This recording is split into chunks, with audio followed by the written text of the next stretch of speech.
Assalamualaikum warahmatullahi wabarakatuh. Bismillah, alhamdulillah, alhamdulillahirabbil alamin, wa bihi nasta'inu ala umuri dunya waddin. Wassalatu wassalamu ala sayyidil mursalin habibina wa qurrati a'yunina wa maulana Muhammadin sallallahu alaihi wasallam wa ala alihi wa ashabihi wa man tabi'ahum bi ihsanin ila yaumiddin, amma ba'du.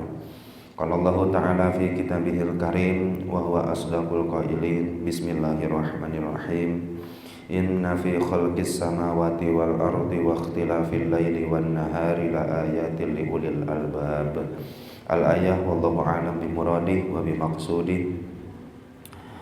Wa qala fi du'a rabbi ishrah li sadri wa yassir li amri wahlul 'uqdatam min lisani yafqahu qawli. Allahumma sakhkhir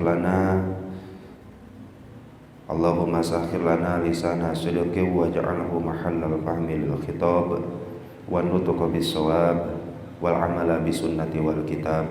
Allahumma iftah lana abwabal ilmi wa zidna ilma wa fahma wa alhiqna bis shalihin. Allahumma iftah alaina futuhal arifina bi hikmatika wa ansur alaina rahmataka wa zakirna ma nasina ya dzal jalali wal ikram walhamdulillahi rabbil alamin. Qala mu'allifu hadzal kitab rahimahullahu ta'ala wa nafa'ana bihi wa bi ulumihi wa a'ada alaina min barakatihi wa karamatihi. Allahumma wafiqna li isabati shawab wa janibna zayga wal irtiyab wa nafa'na wal muslimina bima hawa hadzal kitab ala hadhihi niyatil hasanah wa bi kulli niyatin shalihah. Al-Fatihah. A'udzu billahi minasy syaithanir rajim. Bismillahirrahmanirrahim. Alhamdulillahi rabbil alamin. Ar-Rahmanir Rahim. Maliki yaumiddin. Iyyaka na'budu wa iyyaka nasta'in. Ihdinas siratal mustaqim. Siratal ladzina an'amta 'alaihim ghairil maghdubi 'alaihim waladdallin.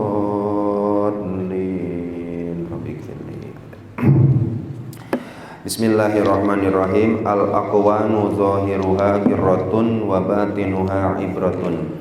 Fan-nafsu tanzuru ila zahiri qirratiha wal qalbu yanzuru ila batini ibratiha. Alhamdulillah Bapak-bapak sekalian, pada kesempatan malam hari ini sebadanya kita panjatkan puja-puji syukur kita kehadirat Allah. Salawat bertangkai salam semoga selalu tercurah limpahkan ke junjungan kita Habibana wa Nabiyana wa Maulana Muhammad sallallahu alaihi wasallam, kepada keluarganya, sahabat tabi'in, tabi'ut tabi'in, dan mudah-mudahan sampai juga kepada kita selaku umat yang nanti di yaumul qiyamah, di yaumul jaza, di mahsyar kita mendapatkan syafaatul uzmanya Rasulullah sallallahu alaihi wasallam. Amin ya Allah ya rabbal alamin. Seraya kita yang hadir di sini bermunajat, berdoa kepada Allah, mudah-mudahan kita, istri kita yang di rumah, keluarga kita, zuriyah turunan-turunan kita dijadikan oleh Allah orang-orang yang soleh, orang-orang yang ahli ilmu, orang-orang yang bertakwa, orang-orang yang bakal calon dekat dengan Allah Subhanahu wa taala. Amin ya Allah ya rabbal alamin. Insyaallah seperti yang sudah disampaikan tadi, kita akan bacakan hikmah yang ke-83 dari Syekh Ibnu Athaillah As-Sakandari rahimahullah, yang berbunyi al-aqwanu zahiruha ghirratun wa batinuha ibratun. Al-aqwan, dunia ini atau makhluk-makhluk Allah, tapi yang dimaksud di sini wal muradu bil mukawwinat huna ad-dunya, bil mukawwanat huna ad-dunya. Yang dimaksud aqwan di sini adalah dunia. Dunia beserta isinya, zahiruha, zahirnya, luarnya, ghirratun, menipu, wa batinuha, sedangkan batinnya, dalamnya, ibratun, ibroh atau pitutur. Pan-nafsu, maka adapun diri kita, tangzuru ila zahiri ghirratiha, selalu melihat zahir yang menipu tersebut. Wal qalbu, sedangkan hati, yang zuru ila batini ibratiha, selalu melihat dalam atau batin yang ada ibarahnya, yang ada pituturnya, yang ada i'tibarnya.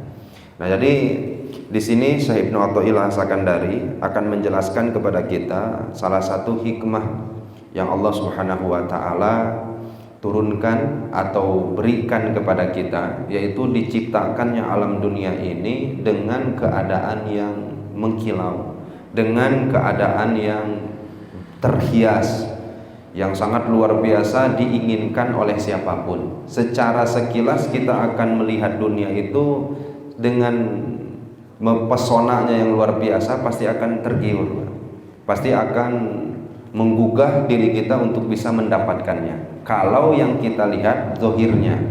Tapi kalau tembus, yang melihat itu bukan hanya mata tetapi makai basiroh, makai batin, makai kolbu, maka terlihat yang mempesona tersebut hanya zahirnya saja. Ternyata di dalamnya ada ibroh, ternyata di dalamnya ada sir min asrorillahi ta'ala, ada rahasia yang Allah Subhanahu wa ta'ala simpan di setiap penciptaannya. Nah, ini salah satu hikmah yang insya Allah kita akan buka dulu atau jabarkan dulu melalui sarah dari Syekh Ramadan Al-Buti.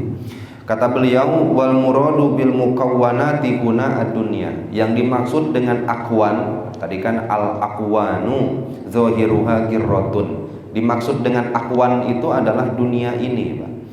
Wal makna al-ijmali asari'i li hadhil hikmah.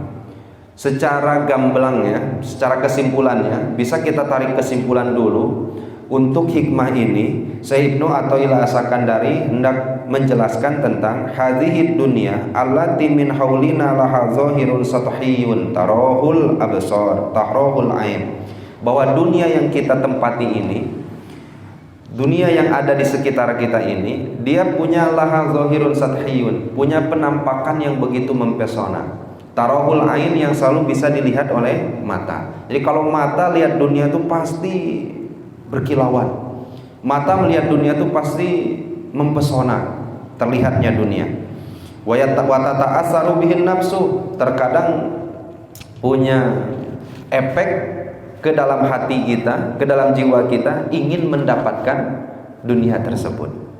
Walahabatinun, tetapi ingat, dunia juga punya dalaman, punya batin, khofiyun, yang dalamnya ini, batinnya ini sangat lembut, sangat samar. Yudrikuhul aqlul mutadabbir, yang bisa ditemukan oleh akal yang selalu bertadabbur tentang penciptaan Allah. Jadi kalau kita lihat dunia ini pasti mempesona bungkusnya, luarnya, tapi bagi akal yang sempurna, akal yang sering tafakur, akan tembus ke dalam ke batinnya, bahwa ternyata di dunia itu ada sirnya, ada hikmahnya, yang hanya pesona itu dilihat hanya dari luarnya saja. Adapun dalamnya, nah itu tidak semempesona ketika kita melihat luarnya saja. Yaitu yang hendak diterangkan oleh Syekh Ibnu Athaillah As-Sakandari. Nah, kemudian yang menjadikan sababiah kenapa dunia ini begitu mempesona, ciptaannya begitu mempesona, dunia begitu mempesona, bahkan banyak orang yang tergelincir dengan dunia. Yang pertama, ini kita bacakan dalam kitab Iqadul Himam, bahwa Allah Subhanahu wa taala ma ja'alallahu subhanahu ala zahirihi siha minal bahjah. Ya Allah jadikan dunia itu luarnya mempesona. Allah memang jadikan bahwa emas itu menggiurkan, banyak uang itu yang memang menggiurkan. Memang Allah yang jadikan itu. Bahkan Allah sebutkan dalam Al-Quran, zuyyina linnasi hubus syahawati, bahwa manusia itu sudah dipasang oleh Allah dalam hatinya menginginkan sesuatu syahwat. Apa syahwat tuh? Hal-hal yang diinginkan. Apa yang diinginkan tuh? Minan nisa'i, perempuan. Nah, perempuan kan luarnya mempesona, tapi dalam-dalamnya pikirannya, dalam-dalamnya batin-batinnya perempuan yang bagian dari dunia itu kan ibroh bagi kita. Ya, sebelum kita berkeluarga, kurang kumaha perjuangan untuk mendapatkan istri. Tapi kan setelah berkeluarga mah, ternyata banyak rahasia yang Allah Subhanahu wa taala simpan di dalam istri yang Allah titipkan dan amanahkan untuk kita ini. Laras dapat kira-kira. Nah sehingga dohirnya memang menipu, tapi batinnya ada ibrah yang bisa kita ambil kalau kita lihat pakai akal, kalau kita lihat pakai basirah. Minan nisa'i wal banin, anak. Udah menikah pasti pingin anak. Nah kemudian ketika kita sudah punya anak, keinginan kita punya anak itu kan tergiur, semuanya pasti ingin memiliki keturunan. Secara zahirnya ya mempesona, tetapi batinnya ada nggak rahasia yang Allah simpan ketika Allah telah titipkan anak untuk kita? Banyak ya, banyak orang yang melenceng sababiah anaknya, banyak orang yang terpeleset ke neraka sababiah anaknya, banyak orang yang tergelincir ke neraka sababiah istrinya. Padahal awalnya itu kan mempesona. Awalnya kan itu membuat kita tertarik untuk bisa mendapatkannya. Minan nisa'i wal banina wal qanatiril muqantarati al amwal al katsirah. Harta yang banyak, harta yang berlimpah, minaz zahabi wal fiddah. Siapa yang enggak tertarik, siapa yang tidak terpesona dengan adanya emas, perhiasan, perak dan lain-lainnya? Tergiur tidak Pak kira-kira? Oh, atau naluri kemanusiaan kita pasti kalau lihat emas langsung tertarik. Pasti lihat uang di jalan 5.000 mah kadang-kadang kan masih kena haram. Masih kena gitu. Atau letik-letik subhan masukkan ke masjid. Tapi kalau lihat uang 1 juta kan aduh mah ya. Yang sesuai 500.000 ya ke masjid ke. Nah, ini pahala 500.000 sakuan. Nah, itu kan lamun 1 juta namanya. Nah, kumaha lamun yang tergeletak di jalan itu emas, Pak? Masih dikatakan haram atau syubhat tidak? Atau ambil aja ya. Nah, sehingga kan memang mempesona. Tetapi nggak sedikit orang yang kalau tidak bisa mempergunakannya, emas, perak, kekayaan tersebut malah menggelincirkannya dari jalan Allah Subhanahu wa taala. Dohirnya terlihat begitu mempesona, tetapi dalamnya ada ibrah, ada pelajaran yang harus kita ambil, ada langkah yang harus kita lalui agar dunia tersebut bisa mencapai ridho Allah Subhanahu wa taala. Nah, dunia yang dimaksud oleh Syekh Ibnu Athaillah As-Sakandari ini bukanlah dunia yang mengantarkan kita untuk mendapatkan ridho Allah, bukan, tapi dunia yang tidak ada sangkut pautnya dengan kewajiban Allah. Contoh kayak gini, Pak. Kalau Bapak mau sholat wajib nggak, Pak, nutup aurat? Wajib nggak, Pak? Nutup aurat pasti pakai baju. Nah, untuk memperoleh baju ini pakai apa? Kayak uang. Nah, uang ini kumaha cara dapat? Nah, ya tuh kerja. Berarti kerja dengan niatan beli baju, yang baju tersebut untuk menutup aurat ketika kita mengerjakan perintah Allah yang wajib, maka kerjanya terhitung sebagai dunia atau akhirat? Akhirat namanya. Nah, maka segala sesuatu dunia yang kaitannya untuk memenuhi kewajiban Allah tidak terhitung dunia, terhitungnya akhirat. Makanya kata saya Ramadan Al-Buti, asal diniatkan untuk mencari ridho Allah. Kata kunaon eta damal teh ketka heboh gitu, damal tuh ketka payah gitu, damal atau kerja tuh kok sampai pulang malam pergi pagi, pulang malam pergi pagi. Oh, nyari bekal buat nikah. Nikah perintah Allah bukan? Nah, kerjanya, capeknya asal diniatkan untuk mencari ridho Allah terhitung sebagai dunia atau akhirat, Pak? Akhirat. Nah, yang disebut dunia itu yang kayak gimana tuh? Dunia itu adalah segala sesuatu yang kita cari, segala sesuatu yang kita inginkan, yang dunia tersebut tidak ada kaitannya dengan ibadah kita kepada Allah. Contoh, andaikan Bapak rumahnya jauh dari masjid. Nah, kemudian Bapak alhamdulillah sudah dikarunia rezeki oleh Allah punya motor. Akhirnya motor tersebut sudah bisa tidak Pak membantu Bapak untuk pergi ke masjid menjalankan perintah Allah. Ada yang bisa ya Pak? Nah, kemudian terbesitlah dalam hati dan ningali tetangga pakai mobil. Lamun pakai mobil ke masjid sigana moal kapanasan ya Pak.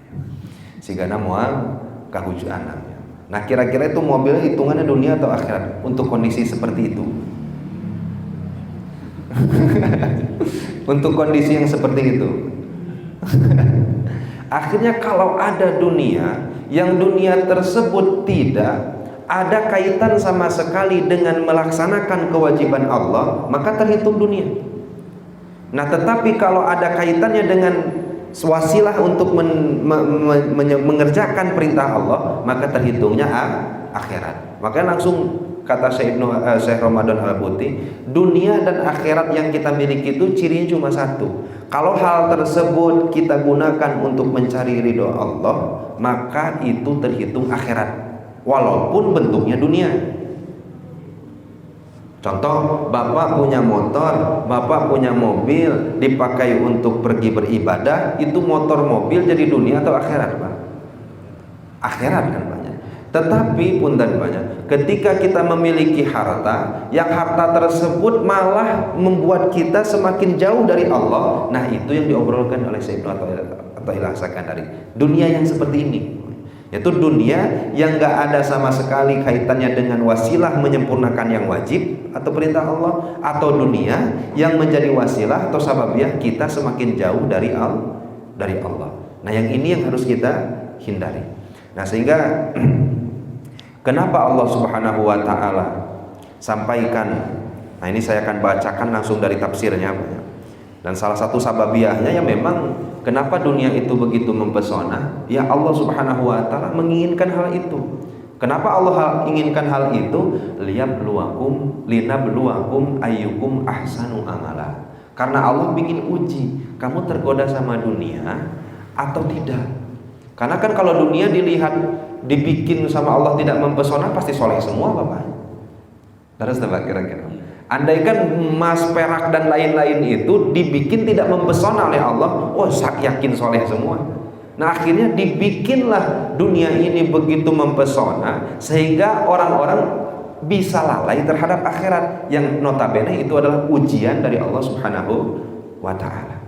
Nah, makanya dalam beberapa keterangan, siapa tuh yang bisa menghindar dari kegemerlapan dunia, pesonanya dunia ini. Nah, ini disebutkan oleh Allah Subhanahu wa taala dalam surat Ali Imran. Allah Subhanahu wa taala dawuh, ini ayat ke-14 ya Pak ya. Zuyyina linnasi hubbus syahwat. Allah Subhanahu wa taala sudah rancang jiwa kita, diri kita menyukai beberapa hal. Satu, perempuan, wal banina, anak-anak, wal qanatiril muqantarati minaz zahabi wal fiddah. Kita selalu menginginkan harta yang berlimpah, harta yang banyak. Wal khailil musawwamah, ingin mempunyai kudanya pun yang bagus. Mungkin sekarang bukan kuda lagi ya Pak, sudah beralih menjadi kendaraan. Kendaraan pun kan kita pinginnya yang bagus. Sudah punya mobil, lihat batur, ya masa beda mobilnya. Aya begitu nanti. Udah punya mobil paling bagus, ningali batur, nah sih kan nanti moal macetnya, mau pakai pesawat. Akhirnya ada yang ditinggalin teh. Wal khailul musawwamah, ingin kendaraan yang paling mewah, paling bagus. Yang notabene nya dengan kendaraan yang sekarang Allah sudah titipkan di kita juga udah bisa menjadi wasilah ibadah belum? Nah, kemudian kita pingin kendaraan yang lebih. Nah, itu terhitung dunia atau tidak? Nah, terkadang ketika kita sudah dikasih rezeki oleh Allah, kendaraan oleh Allah, punya keinginan untuk memiliki kendaraan yang lain. Nah, keinginan kita ini terkadang membuat kita semakin jauh kepada Allah. Kadang-kadang ada orang yang sudah punya motor soleh Pak, tapi karena sababiah dia pingin punya mobil, jadi semakin jauh kepada Allah. Ada nggak kadang-kadang yang kayak gitu?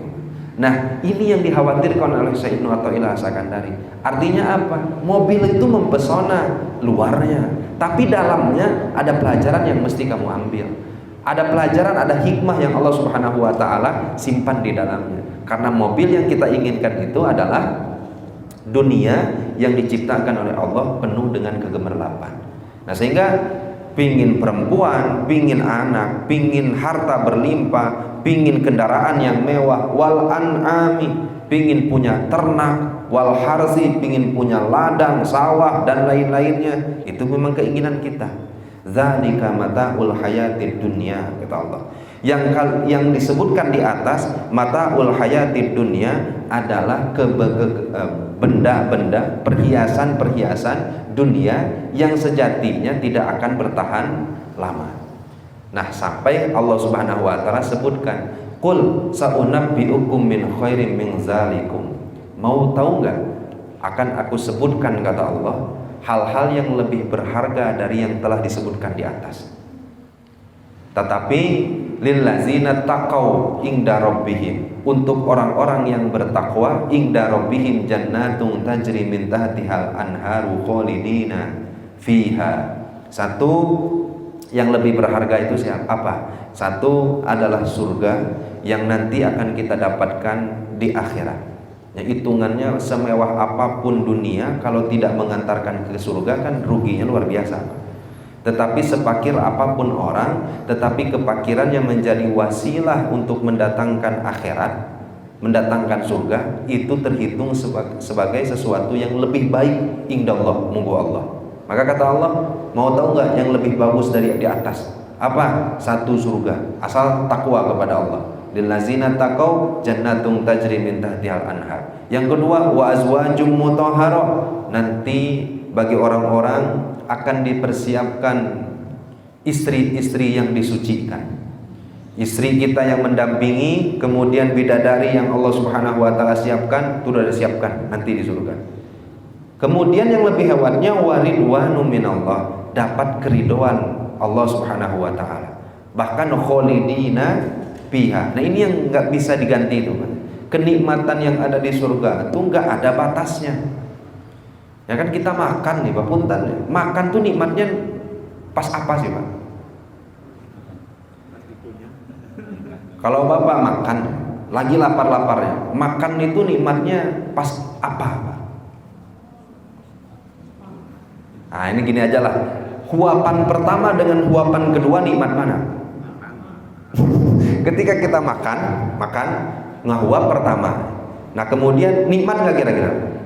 Kemudian ngahuap muka dua. Nikmat mana dari yang pertama? Nikmat yang pertama. Anehnya nikmat dunia tuh kok nggak akur gitu, Pak. Nikmatnya tuh kok pertama nikmat, yang kedua iya nikmat, tapi nggak senikmat yang pertama. Ketika lagi haus-hausnya neguk air minum, itu tegukan pertama sama tegukan kedua nikmatnya beda atau sama? Beda. Nah, kalau di surga yang lebih hebatnya, ketika Bapak makan dan sababiahnya bukan lapar, huapan pertama, huapan kedua, huapan ketiga, nikmatnya sama. Itu kan kalau hitungannya cari makanan di dunia, mending makanannya di akhirat. Karena nikmatnya tidak ada perbedaan. Dan itu kholidina fiha. Nah, kemudian Allah Subhanahu wa taala sebutkan siapa yang akan mendapatkan hal-hal yang berharga tersebut. Siapa yang tidak akan tertipu dengan benda-benda yang disebutkan di atas tadi? Satu, orang yang bertakwa itu allazina yaquluna rabbana amanna. Orang yang selalu mengucapkan, ya Allah, kami beriman kepadamu. Ini yang pertama. Syaratnya agar kita mendapatkan nikmat yang hakiki harus beriman kepada Allah. Pingin tahu hakikatnya iman tuh kayak gimana?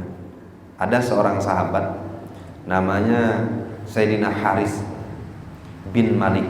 Suatu ketika Rasulullah SAW nanya ke Sayyidina Haris bin Malik, ya Haris, kaifa asbahta? Haris, kamu ketika pagi ini gimana keadaannya? Maka kata Sayyidina Haris, asbahtu mu'minan billahi haqqo. Alhamdulillah ya Rasulullah, pada pagi ini saya beriman kepada Allah dengan sebenar-benarnya. Kata Sayyidina Haris bin Malik. Kemudian Rasulullah SAW balik bertanya, likulli syai'in haqiqah, fama haqiqatu imanika. Segala sesuatu itu punya hakikatnya. Apa hakikat keimananmu? Yang katamu imanmu itu sebenar-benarnya. Maka kata Sayyidina Haris bin Malik, dan mudah-mudahan ini pun ada di dalam diri kita. Satu, azabtu nafsi anid dunya. Diriku sudah jemu, diriku sudah bosan terhadap dunia. Jadi hatinya itu udah bosan terhadap dunia. Ada kira-kira? sing atuh anu kadua anu katilu apa. Akhirnya azab tuh nafsi anid dunia. Saya jauhkan diri saya dari dunia karena saya sudah jemu, saya sudah bosan, saya sudah malas dengan dunia. Terus yang kedua apa? Yang kedua kata Sayyidina Haris bin Malik, selain azib tu nafsi anid dunia, selain jemu terhadap dunia, setiap hari anzuru ila arsy rabbi bariza. Seakan-akan ka'anni anzuru ila arsy rabbi bariza. Setiap hari dan pagi ini seakan-akan ketika saya melihat langit, saya akan melihat singgasananya Allah Subhanahu wa taala. Seakan-akan singgasana itu terlihat di dalam mata. Ketika saya melihat ke langit, saya seakan-akan melihat arasnya Allah. Terus apa lagi? Wa ka'anni anzuru ila ahlil jannati yatazawaruna fiha. Setiap pagi saya itu seakan-akan melihat ahli surga saling berkunjung satu sama lainnya di surga. Seakan-akan dia melihat di surga itu ahlinya, penduduknya sudah saling bersilaturahmi. Itu salah satu cirinya, Bang.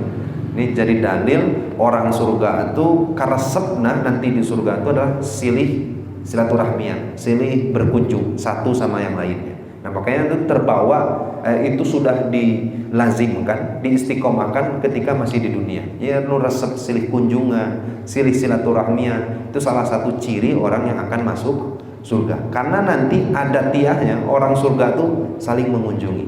Nah kemudian apalagi kata Rasulullah? Wa ka'anni anzuru ila ahlin nari yata'aduna fiha. Pun setiap pagi aku merasa diriku ini seakan-akan melihat ahli neraka. Yang ahli neraka itu selalu berpergian, berlari dari udangan seni neraka. Nah seperti itulah perasaan imannya Sayyidina Haris bin Malik setiap pagi harinya. Seakan-akan melihat aras, seakan-akan melihat penduduk surga, seakan-akan melihat penduduk neraka. Bahkan dirinya pun sudah jemu, sudah malas, sudah menghindar dari kegemerlapan dunia. Apa kata Rasulullah SAW? Zalika qalbun nawwarallahu ta'ala. Atau kama qala. Itulah hati yang Allah Subhanahu wa ta'ala telah terangi dengan cahayanya. Itulah hati, kolbu yang telah dipenuhi dengan nur dari Allah Subhanahu wa ta'ala. Kira-kira ada nggak Pak yang seperti itu dalam hati kita? Insyaallah, mudah-mudahan kita termasuk termasuk golongan orang yang keimanannya itu sudah seperti keimanan Haris bin Malik. Nah kemudian siapa saja orang yang nggak akan tertipu? Yang pertama, allazina yaquluna rabbana amanna, kami beriman. Yang kedua, faghfir lana dzunubana wa qina adzabannar. Selain beriman selalu berdoa, faghfir lana dzunubana, ya Allah ampunkan dosa-dosa kami, wa qina adzabannar, jauhkan kami dari siksaan api neraka. Dan itu sering kita doakan. Makanya kata Rasulullah, kalau tahiyat jangan pernah tinggalkan berlindung kepada Allah dari beberapa hal. Salah satunya, Allahumma inni a'udzubika min azabil qabri. Ya Allah, aku berlindung kepadamu dari siksa kubur. Wa min azabin nari jahannam, dari siksa api neraka. Wa min fitnatil mahya wal mamat, dari fitnah hidup, fitnahnya mati. Bahkan wa min fitnatil masihid dajjal. Osok keempat dibaca ketika tasyahud akhir oleh kita. Nah, itu salah satu hal yang dianjurkan oleh Rasulullah, jangan pernah terlewat ketika kita sholat.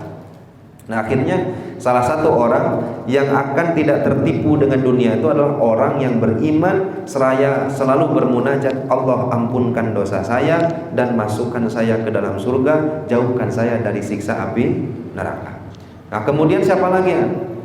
As-sabirina was-sadiqina wal qanitina wal munfikina wal mustaghfirina bil ashar. Ada 6 jadi jumlahnya. Nah, mudah-mudahan kita ada salah satunya. Nyari bagus-bagusnya masa dayana aya dina diri kita. Yang pertama as-sabirin, sabar. Yang kedua sabirin, sabar. Sabar itu kan banyak jenisnya. Sabar terhadap maksiat, sabar menghindari terhadap maksiat, sabar mengerjakan taat, sabar menghadapi balahi atau musibah. Dari ketiga ini mana yang paling berat? Atau kelas berat semua? Sabar ngerjakan taat atau perintah, sabar menghindarkan maksiat, atau sabar menimpa musibah, tertimpa musibah. Mana yang paling berat? Pokoknya metama kelas berat ya atasnya. Nah, kalau kita hitung dari tiga ini, itu dalam beberapa keterangan dan hadis disebutkan yang paling berat itu adalah as-sabru 'alal ta'at wal ibadah. Paling susah itu sabar dalam mengerjakan taat dan ibadah. Kan nggak sabaran kita mah, Pak. Kakarak takbir kan hati irah balik gitu. Kakarak takbir. Kadang-kadang komat yang dipikiran oleh kita, imam komat itu dipikiran teh naon ya tuang di rumahnya. Kakarak mulai hati kan sudah nggak sabar. Kata beberapa ulama, muslim itu yang hakikat iman orang yang sempurna itu masuk ke dalam masjid, masuk ke dalam majelis itu seperti ikan masuk lautan.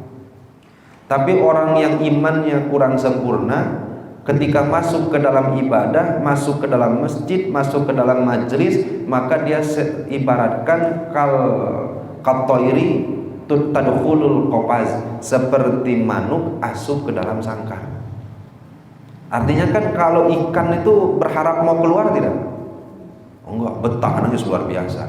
Tapi mun manuk asupkeun ke jero sangkar kan kakara gegek asup geus hayang keluar. Nah, sehingga salah satu yang disulitkan dalam sabar itu, ya walaupun sabar menghindari maksiat berat juga ya Pak ya. Sabar tertimpa musibah sangat pun berat. Tetapi banyak ulama menyebutkan sabar atas taat itu beratnya luar biasa. Nah, kemudian selain orang yang sabar siapa lagi? As-sabirin wasodiqin, orang yang benar-benar sodik. Sodik itu benar dalam imannya. Tidak ada kata Allah Subhanahu wa taala lepas dari hatinya. Itu as-sabirin wasodiqin wal qanitin, orang yang taat kepada Allah, taat semampunya. Wal munfiqin, orang yang selalu infakkan hartanya di jalan Allah. Nah, mungkin yang kelima ini yang terakhir ini mudah-mudahan kita termasuk di dalamnya, yaitu wal mustaghfirina bil ashar, orang yang selalu baca istighfar di waktu sahur, di waktu menjelang subuh. Nah, dari yang disebutkan tadi, sabar, taat, siddiq, berinfak, beristighfar, ada mungkin banyak salah satu di antaranya. Nah, kalau kita termasuk golongan salah satu di antaranya, maka insya Allah gak akan tertipu dengan dunia beserta isinya. Makanya langsung dibahas oleh Syekh Ibnu Athaillah As-Sakandari, karena memang wataknya pan nafsu tangzuru ila ghirratiha wal qalbu yanzuru ila batiniha. Hati kita, diri kita, nafsu kita, syahwat kita kalau melihat dunia, ya tentu yang dilihatnya pasti kegemerlapannya. Kenapa? Karena cocok dengan hawanya, karena cocok dengan keinginan kita. Tetapi hati ketika melihat dunia, pasti yang dilihat adalah batinnya, dalamnya, jerohnya, ibrohnya. Kenapa? Karena hati tempat turunnya hidayah dan rahmat Allah Subhanahu wa ta'ala. Makanya kan sampai di akhir surat Ali Imran Allah sebutkan inna fi khalqis samawati wal ardi wa ikhtilafil laili wan nahari la ayatil liulil albab. Penciptaan langit dan bumi dijadikan siang dan malam silih berganti akan menjadi tanda-tanda kebesaran Allah bagi siapa? Ulul albab. Siapa ulul albab?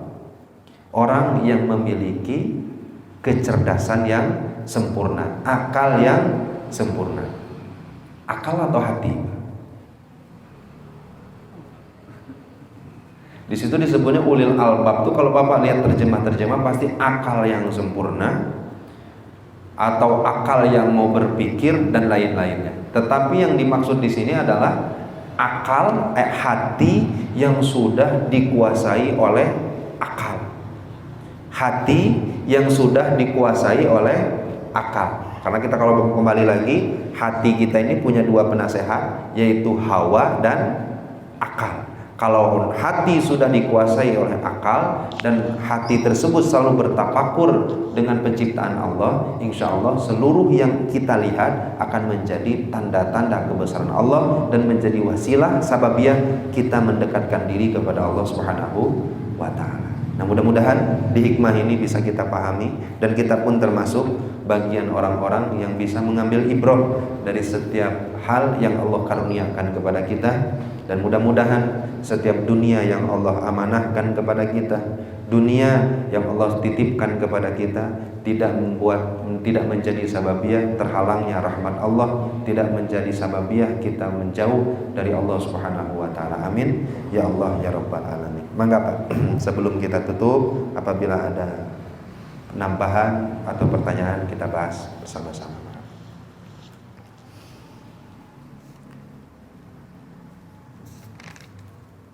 Cekap berarti Pak. Ini cekapnya husnudon, saya paham semua berarti Pak. Ditutup dengan doa, wabillahi taufiq wal hidayah wal afu minkum, wassalamualaikum warahmatullahi wabarakatuh.